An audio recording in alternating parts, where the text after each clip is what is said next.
Hello' গাইছ, আজি আমি মাছৰ তেল বনাম। এতিয়া আমি ভালদৰে ধুই লৈছোঁ। ইয়াতে মই চাউলৰ গুড়ি লৈছোঁ গাইছ, হালধি আৰু নিমখ দি মাখি লৈছোঁ। এতিয়া ভালদৰে সানি ল'ম।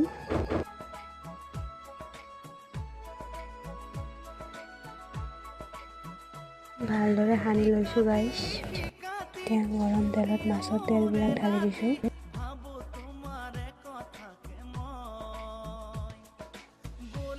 এতিয়া এটা চাইডত হৈছে ভালদৰে আৰু এটা চাইডত উল্টাই দিম।